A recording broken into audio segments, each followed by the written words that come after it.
Hi guys, welcome to part 1. In this video, I'll show you how to have the absolute best start, in my opinion, on the island on relatively default settings, as in official settings. They're slightly tweaked. If you have questions about my settings, please see the first video of this series because it will answer any of those questions. By the end of this video, you can have within 2, maybe 3 hours if you go a little slower, you can have level 65 character, you can have an Argentavis, you can have a Pteranodon, and something to farm berries. Then you can take that character and start your game wherever you want. So to get started, we start off spawning in West Zone 2. The only thing that really matters here is that you spawn somewhere that has 2 explorer nodes that you know of. You can spawn where I spawned, or you can spawn somewhere else. And the first thing you need to do is grab those 2 explorer nodes back to back so that you get the 4x, and then you get the second node with the other 4x. So it 4x is the actual experience that you get from the first node. This should get you around level 20. I like to assign 50 points or 50 weight, 50 stamina, and then another 200 health. So 5 points into weight, 5 stamina, and 10 into health. Next, you're going to want to craft yourself a pickaxe, a hatchet, a couple of spears, and or a bow and arrows, cloth armor, and several bolas.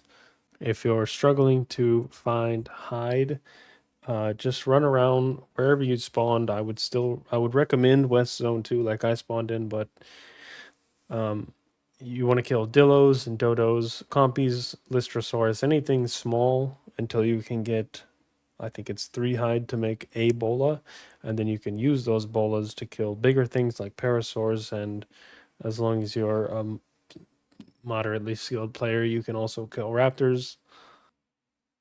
You're going to want to harvest every single one of these creatures with a hatchet, not a pickaxe. You don't really care about meat. You'll get enough meat just by killing things and getting with the hatchet, but you need lots and lots of hide.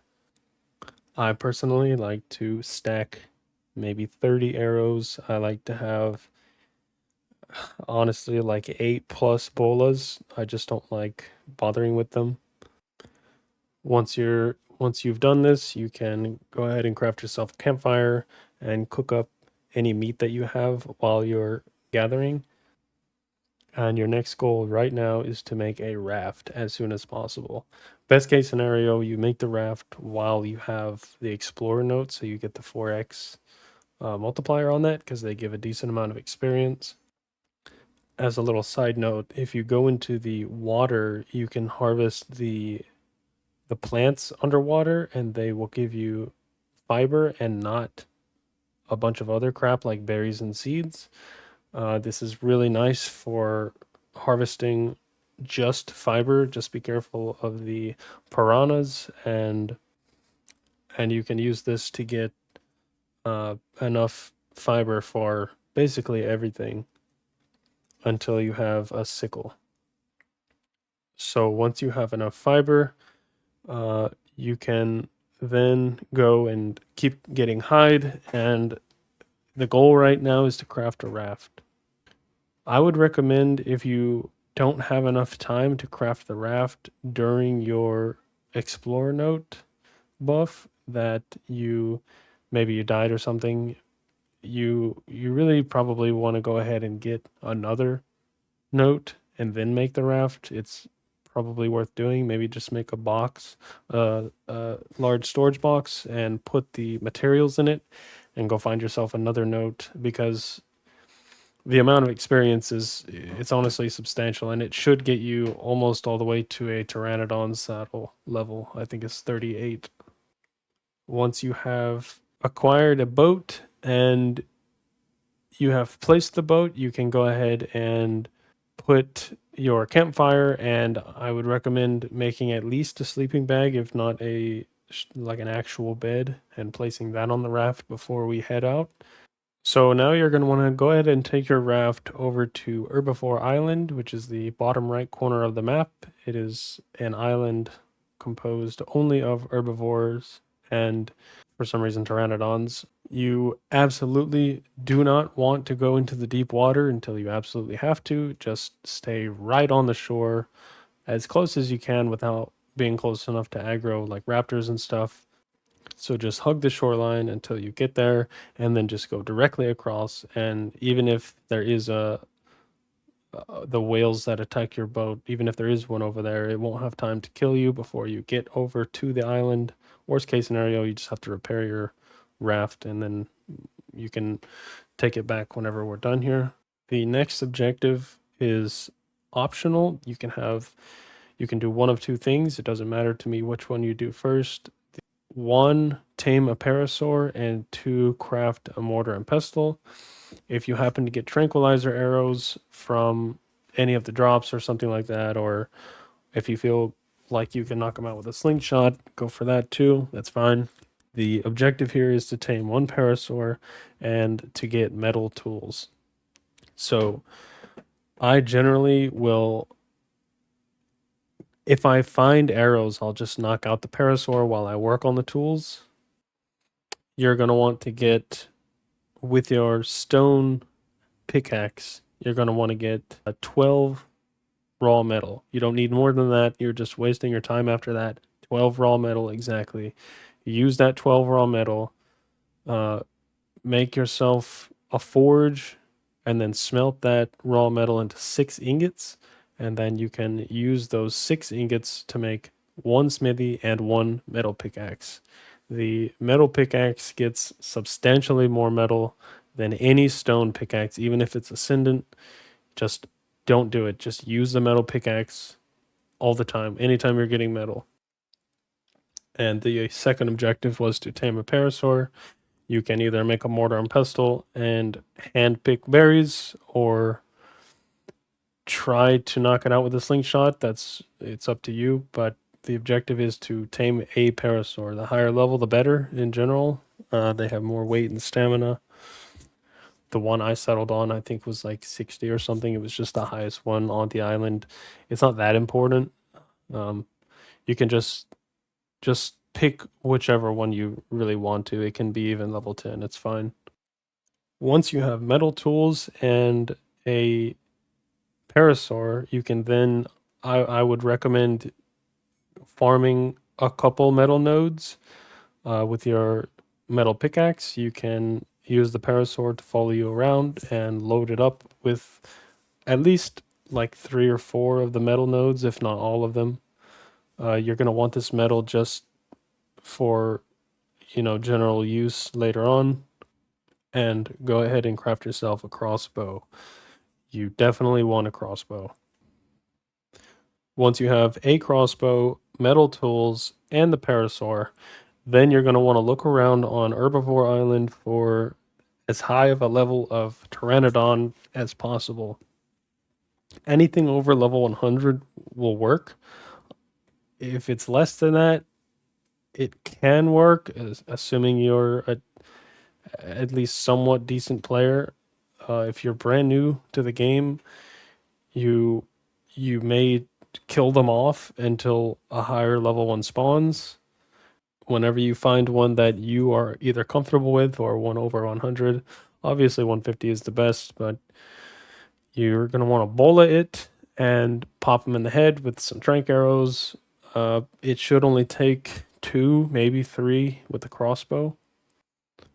Once you've got it knocked out, you're going to want to not put food on it. You're going to want to starve it for a little bit, especially depending on your settings. If you don't have settings turned up like I do, my settings are not turned up. If you have default settings or official settings, you know that you're going to want to let them starve for a little while. You can use your parasaur to harvest any berries you need to keep them asleep. I would recommend just feeding him berries instead of turning them into narcotics, because berries actually are better because they keep things asleep for longer by taking much longer to actually increase the torpor. On my settings, I generally will starve them for maybe 20, 30 minutes or something like that, just keeping them asleep. Once he is starved for a little while, you can go ahead and look for a baby dino.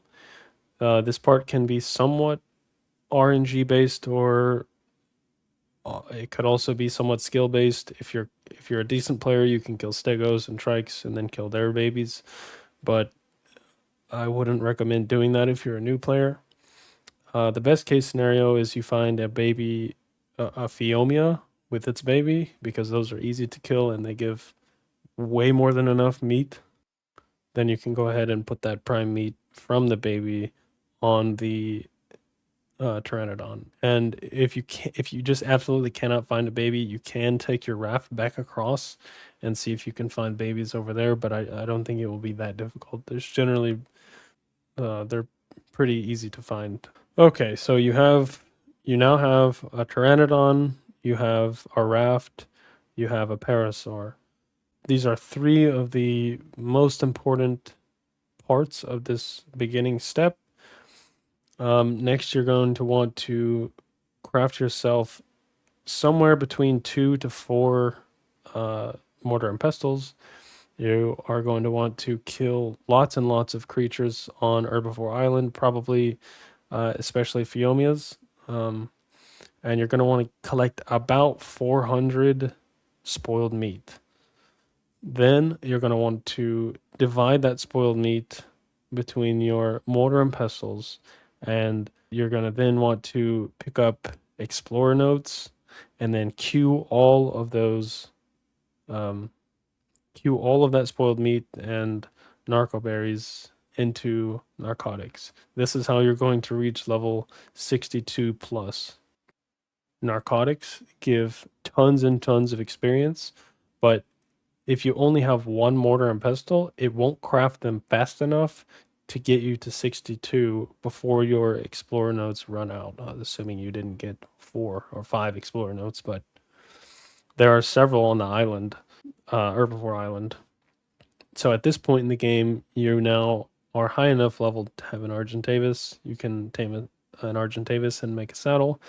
You have a raft with a smithy and a forge, and you have a berry gatherer in the form of a parasaur, and you have a flyer in the form of a pteranodon. Once you have achieved all of these steps, you will then take everything you have, including your tames, and go directly north all the way up the coast to Carnivore Island. This is probably the most tedious part. When you're going up north, be careful, stay as near to the shore as possible, except when you're going past the swamp. If you see sarcos or capros out in the ocean, you're gonna have to make a pretty wide arc around them, even if it takes you into the ocean. Make sure your tames are on passive so they don't hop off into the water if you get attacked by something. Uh, you should be fine. There shouldn't be that much out there. When I went up there, there wasn't anything, but I have seen them there before. I've been attacked by sarcos doing this before. But just make a pretty wide arc around them. You're probably safer against the whales rather than the sarco, because you really don't have a way to kill that this early in the game unless you have tamed other creatures, which I don't recommend yet. Capros you can probably kill. If a capro happens to get up on your boat or something, you can probably kill it with a hatchet. They have almost no health. You can whistle your guys to attack it too. As you're going north, you're going to want to kill any turtles that are like less than maybe like level 60 or so. You can suffer through higher levels if you want, but they really, really take a long time to kill. Or anytime you see a trilobite or any kind of bug, you're going to want to kill that and harvest its chitin with the hatchet while you're on the way up to the north. If you make it all the way to Carnivore Island without having enough chitin to make your Pteranodon saddle, you can go across the water to the mainland, and you can slowly, and I mean slowly, make your way up a little bit through the jungle, and there should be some bugs in there somewhere. You just really want to be careful because there's raptors and troodons. Remember, if you get attacked by troodons, to pull out your torch. If you come up across raptors, you can bola them and kill them. And if it's a carno, just run all the way back out to your raft and leave. But there should be enough on these coasts for you to slowly clean up and kill and get enough chitin for your pteranodon saddle.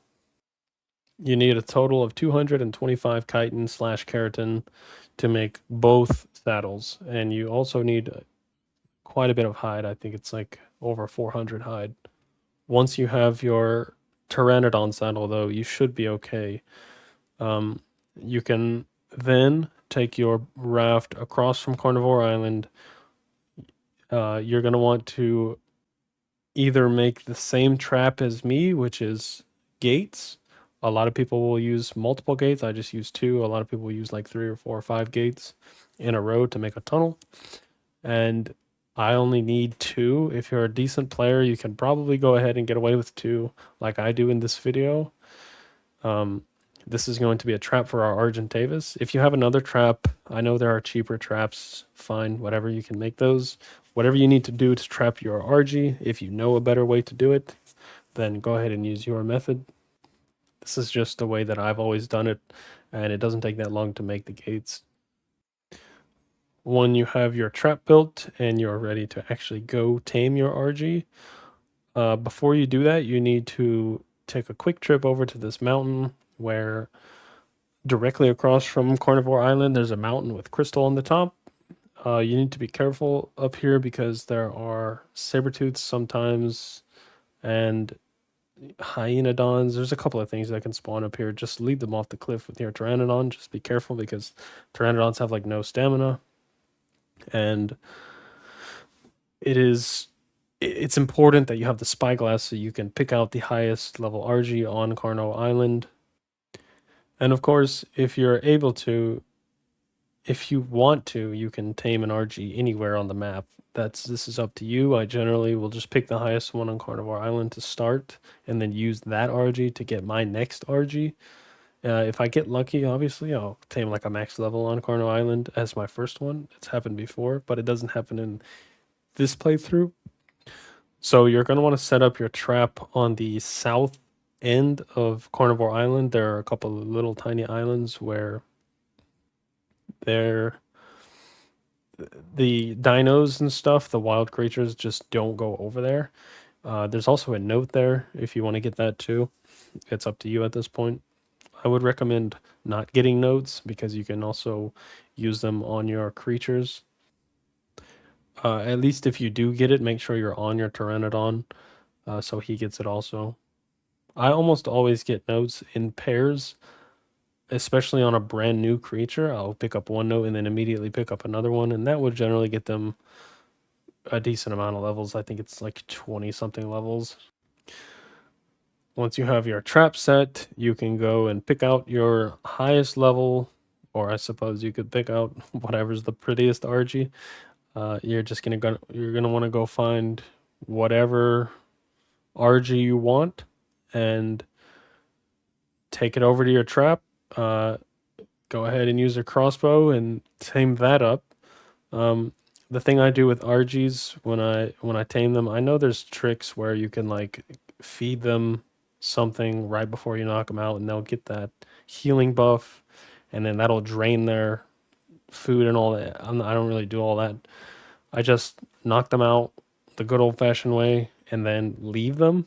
I'll go and look for chitin and other stuff. They take a very, very long time to wake up, so what I do is starve them until they're half awake. It takes quite a while, but I just leave them alone. I go across back to the island and look for more chitin and hide and work on the saddle. If you're a decent player, you can generally kill scorpions on Carnivore Island, but this is pretty risky, and you could get caught out and killed by the many threats on Carnivore Island.